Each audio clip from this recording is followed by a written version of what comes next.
Okay, so hi. Hi, I'm back. I'm going to actually take a little break from my X Chronicles series because it's just really depressing right now. Like that whole saga that's going on, super depressing, and it just doesn't leave me in a good place. So I I don't know when or if I'm going to go back to making those videos, but it's not going to be anytime soon. So now it's hot. So again, my co-star, the fan that's right next to me, and I also have this little candy fan. These candies, they're not bad, but I don't really like them. This is from Walmart. No idea how much it costs. Like $1, $2.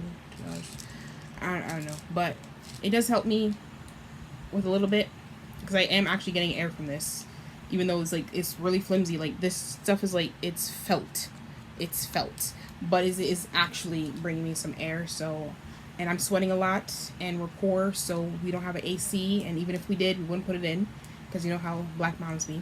Oh yeah, lights up too. That's cool. So hey, maybe that could help with the lighting because the lighting's terrible right now. Even though I have my window like super is like wide open with the curtains, everything, and it's still kind of grainy from what I'm looking at right now. So sorry, I sweat so much. I've already said this. Like it's just I'm glistening all over because of how hot it is. It's 90 degrees right now. Oh yeah, let me turn this off before it starts making a sound. So you're gonna hear the speaker being turned off. Power off. It talks. Also a Walmart purchase when I had me a little bit of money, but it's cool. But yes, back to the subject of this video here while I wipe away more sweat. So this is going to be a review of a show that came out like 5-6 years ago. I probably should have pulled that up before I started filming this. But the show is called Roadies, and it was on Showtime. Apparently MTV had its own version of this. I don't know when it came out. Oh, 2016, which fits. I say it fits because the band in the first episode was called The Head and the Heart, and apparently they're a real band, and their song, which I've heard many times before, but so I was wondering like, is this actually them or not? But it is them, and the song was released in 2016, and that's when the show first aired. It has since been canceled. And based on this first episode, I'm going to say it's for good reason. I'm sorry. Now, why am I interested in this show or how I heard about this show in the first place before I even get into a review? Yes. Well, I'm once again interested in the rap artist or rap rock artist known as Machine Gun Kelly, aka Colson Baker. I knew about him before the whole Eminem beef, but I wasn't really checking for him like that before. And then honestly, I saw like his acting stuff, and like he's actually good. And I think this is like one of the first things that he did. I know I look ridiculous with this fan. I know I do, but it's too hot for me to not. I'm sorry. But yeah, his acting's really good, so I just wanted to see like his other stuff. So that's how I found out about this show, and I decided to watch it. And this first episode's called "Life is a Carnival." Life is a carnival. And it starts with this quote from Tom Petty, because yeah, I have this pulled up over there. It says, I think the general public has no idea what roadies do. Bless them all. I just play the songs. They make the show happen. Tom Petty. So that's like, I guess, to like give people, the audience, an idea sort of as to what exactly you're gonna see, or like if you don't know what roadies are, this kind of gives you a clue as to what roadies do or who they are and so on and so forth, before the episode then goes into not at all explaining what roadies are or what they do at all. Just saying. And it starts out with a sex scene, which, now sex scenes in and of themselves, let's be honest, all sex scenes are gratuitous no matter what. Even ones that make sense is still gratuitous. but I don't like gratuitous nudity, because like if it doesn't really make sense for the person to be naked or topless or whatever, then don't do it, because it just does not make sense. It really doesn't. So, Lord Jesus, I don't even. Okay, so let me just talk like how I was talking to my sister about this show, because that's just easiest. But basically, the whole time I was watching the episode, because I rewatched it today in order to do this review, but I really watched it for the first time last night. And then I talked to my sister about it and then decided to film a review. The whole time I was watching the show, all I kept thinking is, this show is weird. It's a weird show. It's weird because things don't make sense. Like, first of all, you're not explaining anything about who roadies are or what they do. Like, the only thing I can surmise from this episode, is that they're all the people who work backstage. That's it. Even Keisha Castle Hughes is one of the cast members. And it's not till like the second episode, which I also started watching last night but didn't finish because it's like, let me film this first. I didn't know that she was a sound engineer until the second episode. Even though in the first episode you see her like touching buttons and stuff and hooking things together, but it's never said that she's a sound engineer. And Imogen Poots, who's supposed to be, I guess, like her story is like one of the central stories, like grounding stories of the whole show. I don't know what she does. I have no idea what she does. She was on a rig climbing up the fucking cable boxes and hooking stuff up as well, but I don't know what she does. I know she wants to go to film school. That's what they kept mentioning. She's got a ticket to go to film school, so that's why she's leaving. Okay. And then Luke Wilson and Carla Gugino. I keep saying her name wrong. Carlo Gugino's characters, because I don't pay attention. When I know the actor's real name and I talk about the show, I just say their real name. I don't ever go by the characters' names unless like I actually remember it, and I still don't remember what their names are. Bill and Shelley. There you go. Their names are Bill and Shelley. Their story also is supposed to be like a central story to the show as well. And it just was like the way I said it to my sister. This is how it goes. Because Finesse Mitchell is also in the show. He's from SNL fame back in the 2000s era, the early 2000s, mid 2000s, whatever. He walks up to them while they're bickering, because they spend like the entire episode just bickering. He was like, you two are in denial. And it's like, that was his main purpose, was to clue into the audience that these two have either already had a relationship before or want to have a relationship now, or because they had a relationship before, they want to have a relationship with each other now, but for whatever reason can't. It just doesn't make sense. We fight all the time. And it's like, you could have figured that out if you were just paying attention. You didn't really need Finesse Mitchell's character to come in there to go say anything, because it's painfully obvious. And then Luke Wilson being, I have no idea what his character is either. I want to say he's a production manager.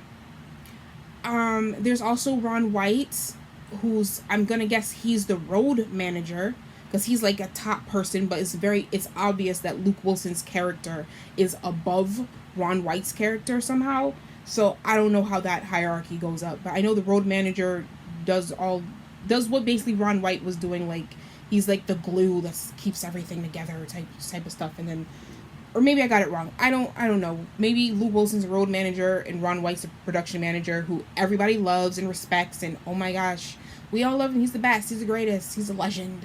But then you find out, because like this British guy comes out of fucking nowhere. He's out of nowhere. Well, not nowhere. He comes off the bus with the band, who's they're the Head and the Heart band, and their song is called All We Ever Knew. I'm sure you've heard it like on plenty of commercials and stuff. They come off the tour bus. He comes off the tour bus with them, and he and Imogen Poots have this like love at first sight moment type thing. But then it turns out he's just kind of a douche, because he's like the money guy. He's the guy who like knows absolutely nothing about music, has no passion for music at all, yet he's telling everybody what to do. Like, he has that power. And oh, let me go back, because I want to say this guy's name is Peter Cambor. Let me find out what his real name is, because that's the next thing. That's the next thing. That yeah, I was right. Peter Cambor. Now, Peter Cambor, I like him as an actor. I've seen him on other shows. I've seen him on at least 3 other shows, although right now this second I could only name 2. And he's a good actor. But for some reason, in this show, he has a fake British accent. That was very obvious to me the second I heard it. And then it's obvious to everybody else, because the entire episode, every time he spoke, pretty much everyone's making fun of him for this ridiculous fake British accent. Because apparently he's from Jersey, but he wants to have a British accent. Now, that's important, because the British guy comes, he comes to Ron White, because the British guy calls him out for it.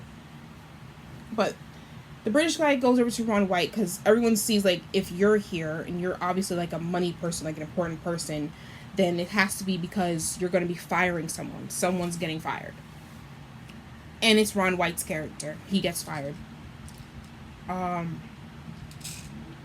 Now, the reason he's getting fired is because he stole from Hurricane Katrina victims and sold their stuff.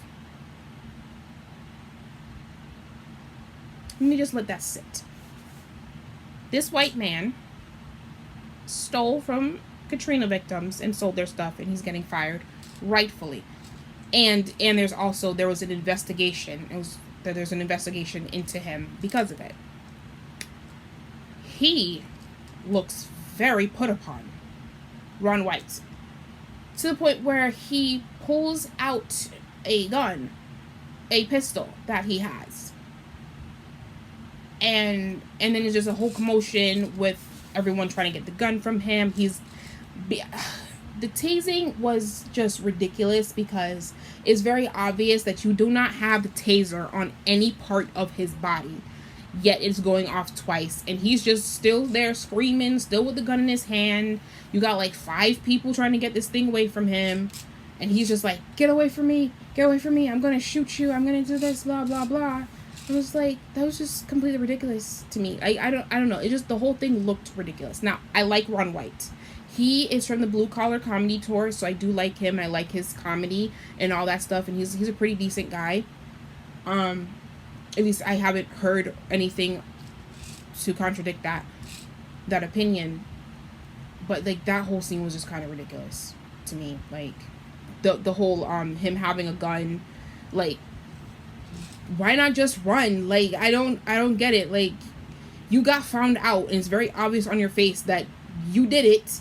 This is not a lie. So just run or something. Like, what is, like, shooting someone really gonna do for you, other than add another charge? But then he doesn't even, like, really get into any trouble. Like, yes, he has an investigation going on, but he just leaves this tour to go to Taylor Swift's tour, where he's getting free legal. Like, that's all that happens so far. Episode 1, that's all that happens. And everyone's like, are you gonna fight for him? Like, he's a good dude. I really miss him. It's like, he's a fucking criminal. He stole from people.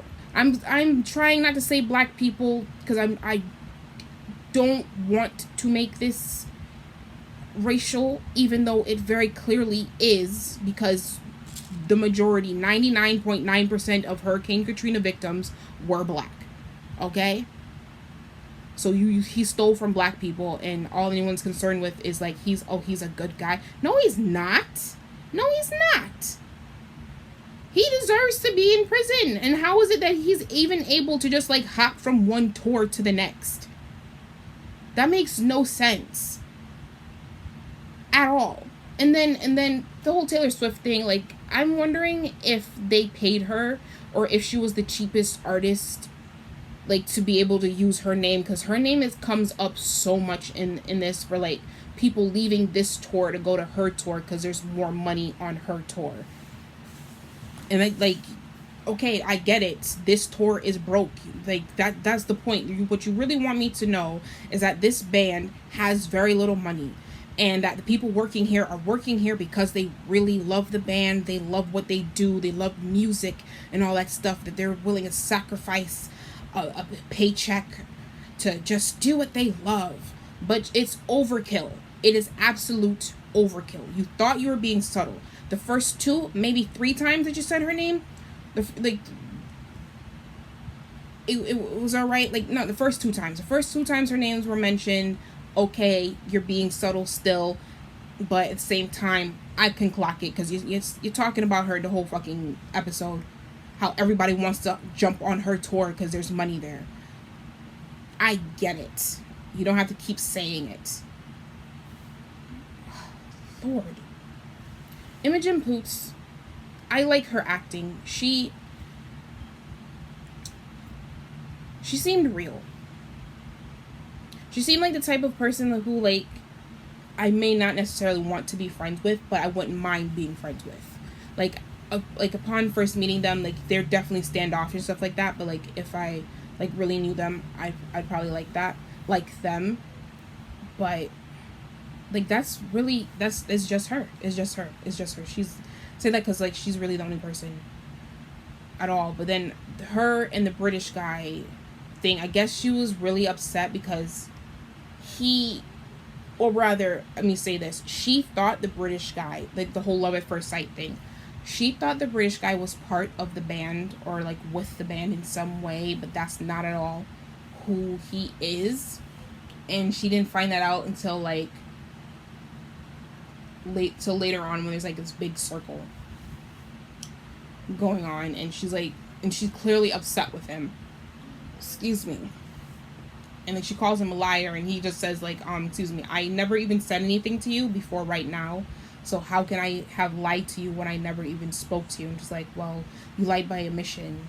Like, everyone here thought that you were with the band, so, like, that's still lying. But then he does that, and he doesn't know who Pink Floyd is. He says, like, that he's this real estate guy. Like, he's more into real estate. I'm sweating bullets. Now I'm glad that the lighting is terrible because you can't see the sweat dripping off my face. Oh my gosh. Anyway. So she's mad at him for that. She's calling, like, you're not passionate about anything. You're passionate about real estate. You're not passionate about music. Like, you're just here for I don't even know what. Like, you're not here for any real reason. You're just here because you were told to be here, type of thing. There's, like, nothing, like, good behind it or whatever. And then he calls out the British guy. He calls out Peter Cambor's character, who I really can't remember his name, who still insists upon having this fake British accent. Like, the British guy, like, says, like, you don't have to mock me. Like, okay, y'all don't like me, but you don't gotta mock me in my accent. But he still insists upon having the accent, even after getting called out in front of everybody who's been talking about him behind his back about this accent. He still has the accent. It's like, dude, what is your deal? Like, y'all need to explain that quickly, because, no. Y'all really need to explain that quickly. There's no reason for him to have this accent. That's obviously fake to everybody. This review is all over the place. I'm sorry, but that's just how it's going to be, because I'm going off of memory. Even though I literally just rewatched it, I wasn't paying attention the second time around. I paid more attention last night. But then also in this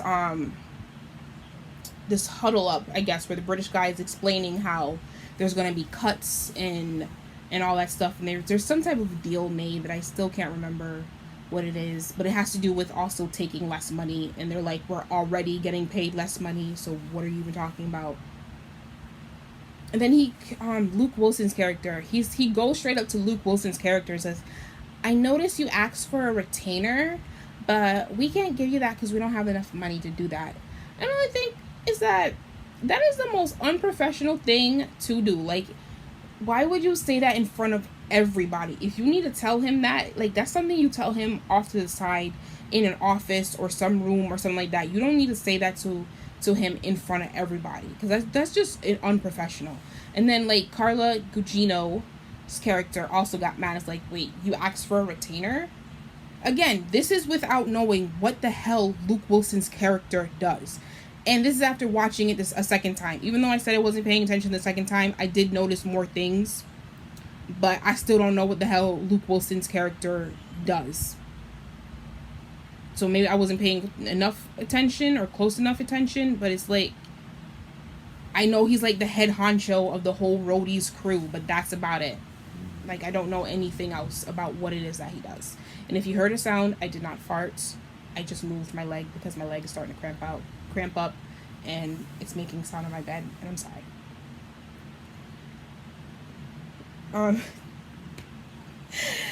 Lord, okay.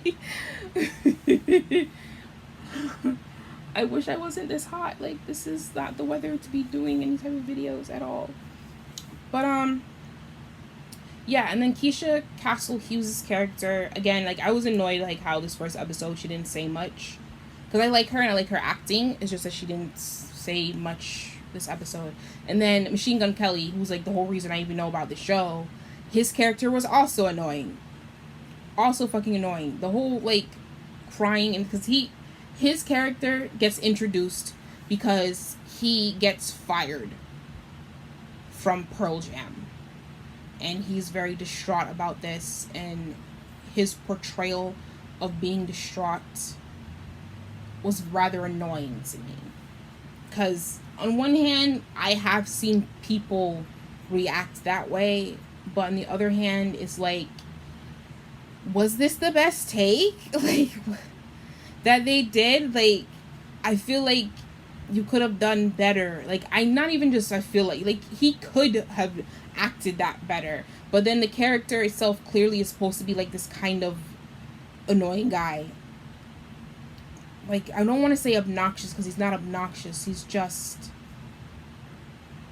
Is it too happy? It's not even happy. Like, he's not a down person. He's not a happy person. He's just aloof. Aloof is the word. That's what it is. He's aloof. He's very aloof. And it was just annoying. It was just kind of annoying.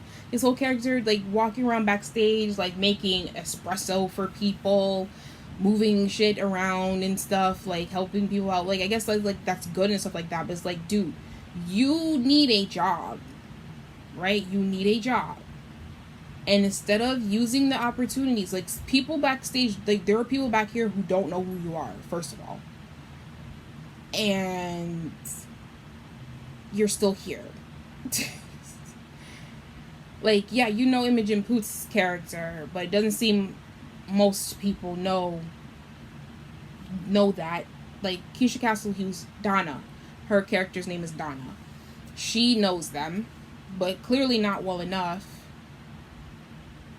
Because, like, the whole time his character's just, like, doing shit just milling around backstage, having conversations with people, not asking for a job or even striking up a conversation that would lead to a job opportunity. He's just kind of like laissez-faire type of attitude, and it's just like, dude, are you not unemployed? Isn't the point for you to be trying to find a job? How did you even get up in this huddle up? Because he's in the huddle up too, with the British guy telling them that they need to be making less money, and he goes like, dude, I don't even work here, but like, you're being like, or whatever the fuck he was about to say, because the British guy cuts him off immediately. Like, if you don't work here, then why are you here? That was my whole question the entire time. It's like, dude, you don't work here. You only know like 2 people who work here, and yet no one's like trying to kick you out.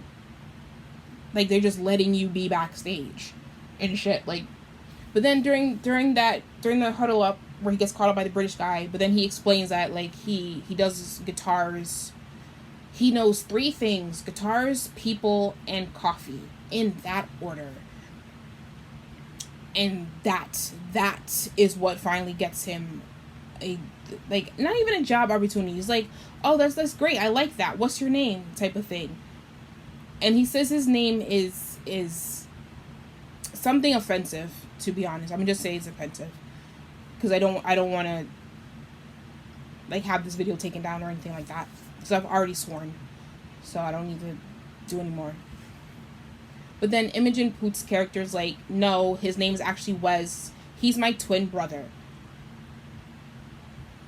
Now, mind you, that's like this episode is about 50 minutes long, and it took about 45 minutes from, well, no, like from the time his character is introduced to the time we find out that he's her twin brother. About 20 minutes passes in the fucking episode. There I go, another swear. But, and to me, that's fucking I'm just gonna be swearing. That's ridiculous, because it's like, it should not have taken that much time for us, the audience, to know that the reason it should be okay with us, with him being here, is because he's her twin brother. You should have said that from the beginning. Absolutely said that from the beginning. And then Keisha Castle Hughes' character, who knows him, didn't know that was her twin.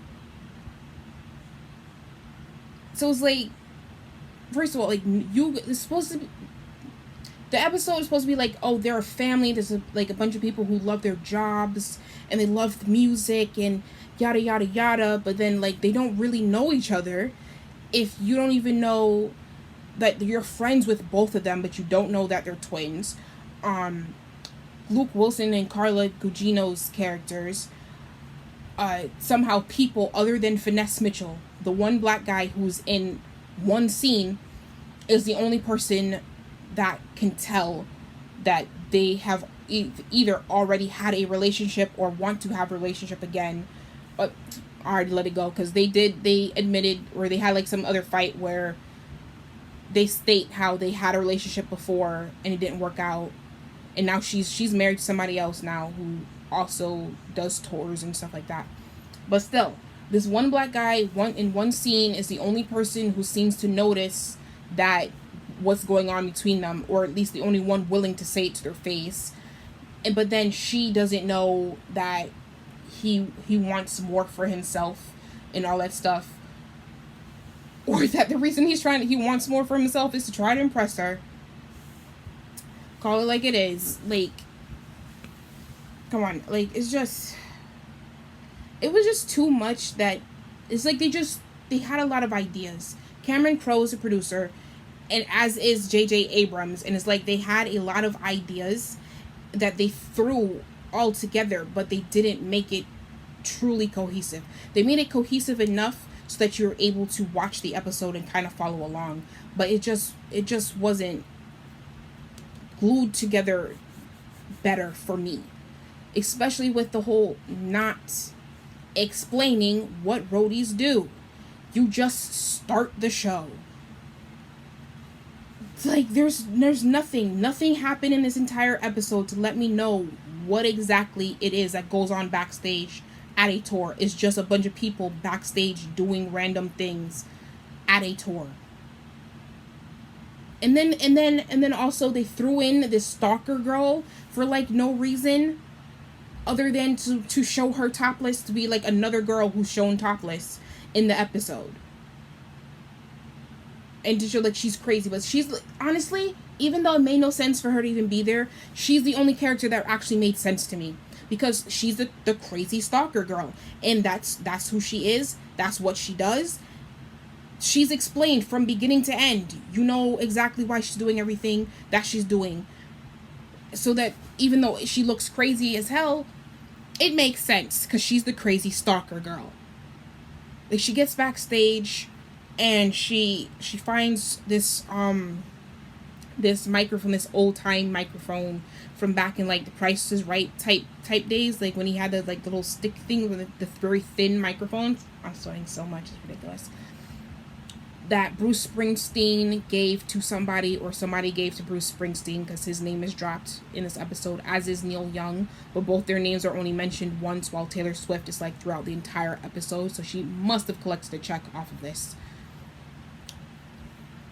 But yeah, she's just crazy. She's just crazy. And it's like, I just love this band. Like, everything I do is for the band. And she's talking to Imogen Poots' character, and she said something that was kind of profound that now I can't remember what it is, but it was, and that was like her character. That scene was the only scene that really like felt rooted in anything at all for me in the entire episode. Even with Imogen Poots like calling out the British guy for being like a fraud, because he has nothing to do with music in his life at all. Like, he doesn't know bands' names. He's not passionate about music. He comes from real estate and sports and stuff. And here he is coming in to tell these people what to do and how to do it. Like, even that was still more because she was clearly upset with him for not admitting up front who he was, rather than being rooted in something real, rooted in her own passion. Because that's also another part of the episode, is like the reason she's leaving to go to film school is because she's no longer passionate about the music, about the band. Like, they've been playing the same set list for a few years now. They never played songs that she's always wanted to hear and all that stuff like that. So that she's lost that loving feeling for her job. So she's gonna go find something else that she's also passionate about, put her energy into that.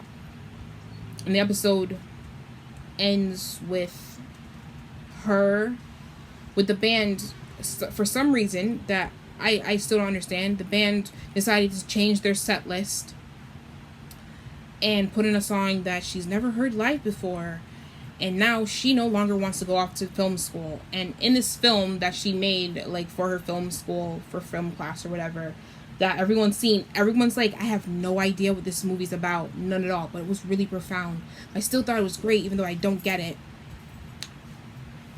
But then, like, in that film that she submitted, she put like this whole like montage of like every running scene in movies, and everyone thought it was like, oh, like someone who's running away from something, but then realizing it was a mistake. And she's like, no, that's not really what it was. It's about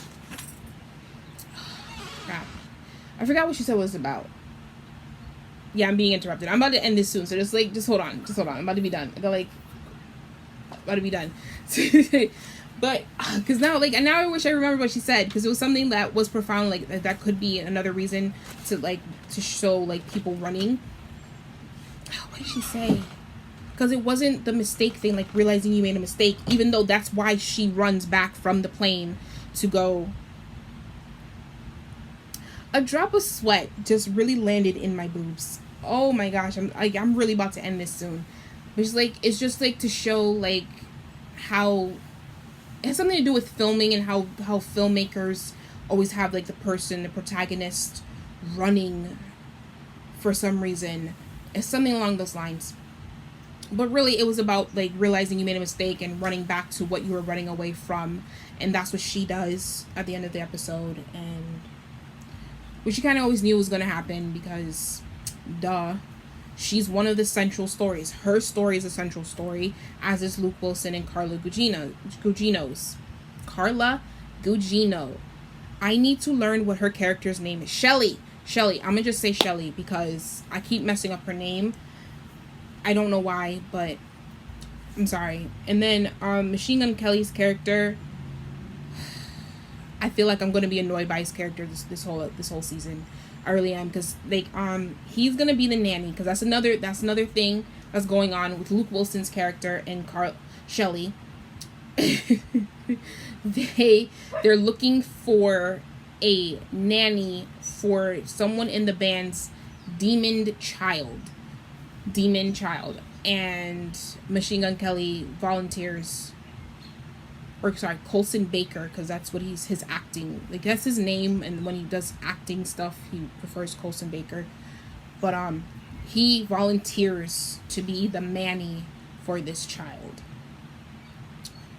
So that's his role in it, this whole thing. That's why he's gonna be here for a while, at least. While he's gonna be there for the season.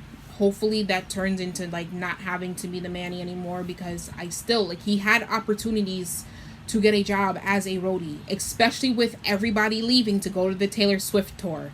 How is being the nanny the only job you could have found? Why is that the only job you volunteered for? I don't get it. I don't get it at all. So I hope that evolves into him getting.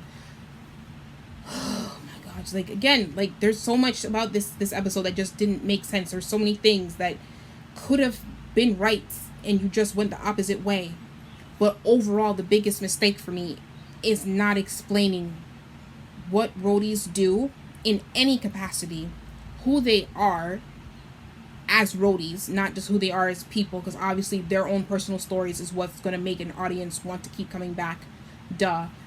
But still, like, again, Keisha Castle Hughes, it wasn't until me watching to like the middle of the second episode that I figured or found out that she's a sound engineer.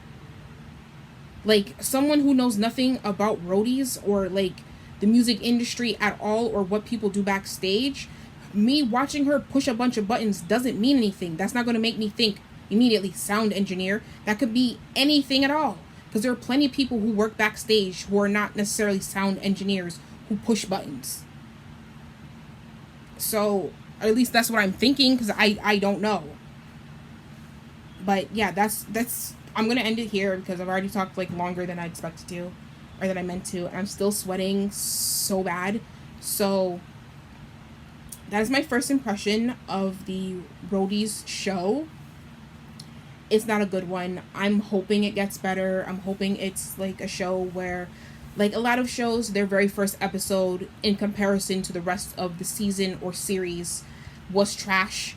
There are quite a few shows that the first episode was terrible. It was good enough to get picked up. It was good enough to get an audience into watching it, but it really wasn't that great, and that's how I'm feeling about this episode. So there's that, and I guess until next time, bye. Because I was gonna say like, comment, share, subscribe, but like whatever, just bye.